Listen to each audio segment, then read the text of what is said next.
Hello friends, எல்லாரும் எப்படி இருக்கீங்க? இன்றைக்கி நம்ம வீடியோவில் மார்னிங் பிரேக்ஃபாஸ்ட்டாகவும் இல்லை நைட்டு டின்னருக்கும் இந்த ரெசிபி நம்ம செஞ்சு சாப்பிடலாம். ரொம்ப டேஸ்டியாக இருக்கும்.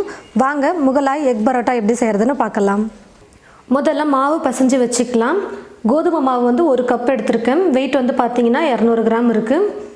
2 ஸ்பூன் அளவுக்கு எண்ணெய் சேர்த்துக்கிறேன். நீங்கள் இது கூட நெய் கூட சேர்த்துக்கலாம். நெய் சேர்க்குறதா இருந்தால் நெய்யை வந்து உருக்கிட்டு சேர்த்துக்கோங்க. உப்பு தேவையான அளவுக்கு சேர்த்துக்கிறேன். முதல்ல இது எல்லாத்தையும் சேர்த்து நல்லா மிக்ஸ் பண்ணி விட்டுக்கலாம்.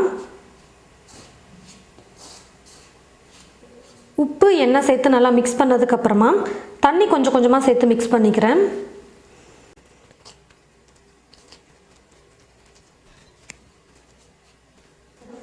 மாவை நல்லா சாஃப்டாக பிசைஞ்சதுக்கப்புறமா ஒரு அரை மணி நேரத்துக்கு ஊற வச்சுக்கலாம். ஒரு பவுலில் 3 முட்டையை நான் வந்து உடச்சி ஊற்றிக்கிறேன்.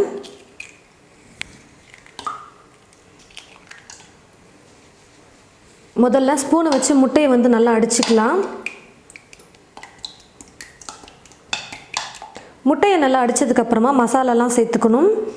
கரம் மசாலா 1/4 ஸ்பூன் சேர்த்துக்கிறேன்.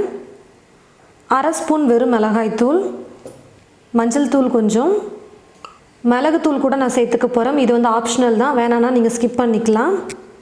உப்பு கொஞ்சமாக சேர்த்துக்கிறேன். இப்போ இது எல்லாத்தையும் சேர்த்து நல்லா மிக்ஸ் பண்ணிக்கிறேன்.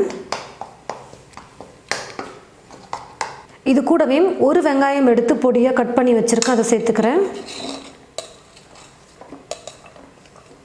கொஞ்சம் பொடியாக நறுக்கிய கொத்தமல்லி, சின்ன சின்னதாக இருக்கிற பச்சை மிளகா வந்து 2 எடுத்து பொடியாக கட் பண்ணி வச்சுருக்கேன்.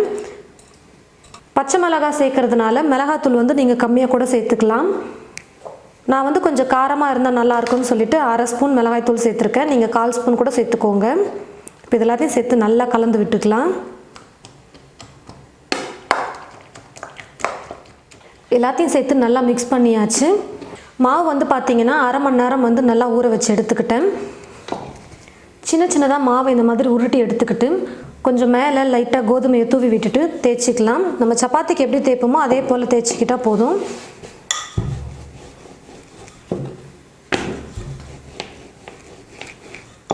ரொம்ப மொத்தமாகவும் இல்லாமல் ரொம்ப மெல்லிசாகவும் இல்லாமல் இந்த மாதிரி கொஞ்சம் தேய்ச்சி எடுத்துக்கோங்க.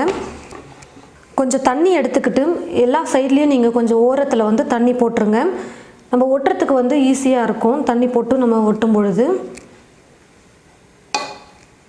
எல்லா கார்னர்லேயும் தண்ணி வந்து சேர்த்ததுக்கப்புறமா ரெடி பண்ணியிருக்கிற முட்டையை வச்சுக்கலாம்.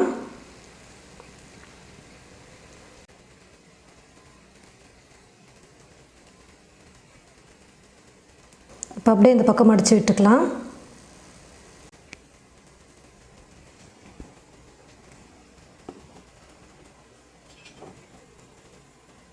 சும்மா லைட்டாக அழுத்துனீங்கனாலே போதும். தண்ணி சேர்த்துருக்கிறதுனால நல்லா ஒட்டிக்கும். ஸ்டவ்வை பற்ற வச்சுக்கிட்டு ஸ்டவ் மேலே ஒரு தோசை தவா வச்சுக்கிட்டு அதில் கொஞ்சம் எண்ணெய் சேர்த்துக்கிறேன். இப்போது ரெடி பண்ணியிருக்கிற இந்த மாவை வந்து இதில் வச்சுக்கலாம். ஸ்டவ்வை வந்து ஃபுல்லாக வைக்காமல் மீடியம் ஃப்ளேமில் வச்சுட்டே குக் பண்ணுங்கள். அப்போ தான் நல்லா கரெக்டாக வெந்து வரும். மேலேயும் நல்லா கரெக்டான கலரில் இருக்கும். தீ ஃபுல்லாக வச்சுட்டு குக் பண்ணும்பொழுது மேலே வந்து தீஞ்சிரும், உள்ளே வந்து முட்டை வேகாமலே இருக்கும். இந்த மாதிரி தோசை தவாலையும் நீங்கள் இது போல் சுட்டு எடுக்கலாம். அப்படி இல்லைனா கடாயில் கொஞ்சம் எண்ணெய் ஊற்றிட்டு நீங்கள் பூரி மாதிரியும் பொரிச்சு எடுத்துக்கலாம். ஒரு பக்கம் ஓரளவுக்கு வெந்ததுக்கப்புறமா இப்போ இன்னொரு பக்கம் திருப்பி போட்டுக்கிறேன். நெய் சேர்த்து செய்யும்போதும் டேஸ்ட் வந்து சூப்பராக இருக்கும். நான் இப்போ வந்து எண்ணெய் மட்டும் தான் சேர்த்து செய்கிறேன். கொஞ்சம் அப்பப்போ தீ வந்து ஃபுல்லாக வச்சுட்டு மீடியமில் வச்சுட்டு மாற்றி மாற்றி நீங்கள் வச்சு செய்யுங்க. சீக்கிரமாக கரெக்டாக வெந்து வரும்.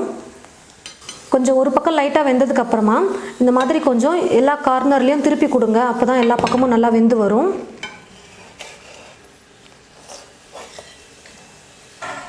பாருங்கள் ஃப்ரெண்ட்ஸ், எல்லா பக்கமும் நல்லா வெந்து வந்துருச்சு. இப்போ நான் இதை எடுத்துக்கிறேன். இதே மாதிரி எல்லாத்தையும் நம்ம தோசைக்கல்லில் போட்டு சுட்டு எடுத்துக்கலாம். பாருங்கள் ஃப்ரெண்ட்ஸ், நல்லா டேஸ்டியாக கொஞ்சம் வித்தியாசமாக நம்ம மார்னிங் பிரேக்ஃபாஸ்ட்டாகவும் இதை எடுத்துக்கலாம், இல்லை நைட்டு வந்து டின்னருக்கும் இதை எடுத்துக்கலாம். நல்லா உள்ளே வந்து முட்டையெல்லாம் வந்து சூப்பராக வெந்து எவ்வளோ நல்லா வந்திருக்கு பாருங்கள். சாப்பிட ரொம்பவே சூப்பராக இருக்கும். காரசாரமாக நல்லா இருக்கும். இதுக்கு வந்து சைட் டிஷ் வந்து எதுவுமே தேவையில்லை. நம்ம எதுவுமே தொட்டுக்காமலே நம்ம வெறுமனே இதை வந்து சாப்பிடலாம். அந்த அளவுக்கு நல்லா டேஸ்டியாக இருக்கும். இது போல் நீங்களும் உங்களுடைய வீட்டில் முகலாய எக் பரோட்டா செஞ்சு பாருங்கள். செஞ்சு பார்த்துட்டு எப்படி இருக்குன்னு மறக்காமல் கமெண்ட் பாக்ஸில் வந்து கமெண்ட் பண்ணுங்கள். இந்த வீடியோவை மற்றவங்களுக்கும் ஷேர் பண்ணுங்கள். இது போல் நிறைய ரெசிபீஸ் பார்க்க என் சமையல் என் சுவை சேனலை மறக்காமல் சப்ஸ்கிரைப் பண்ணிக்கோங்க. கூடவே பக்கத்தில் இருக்கிற பெல் ஐக்கானை கிளிக் பண்ண மறந்துடாதீங்க. தேங்க்யூ.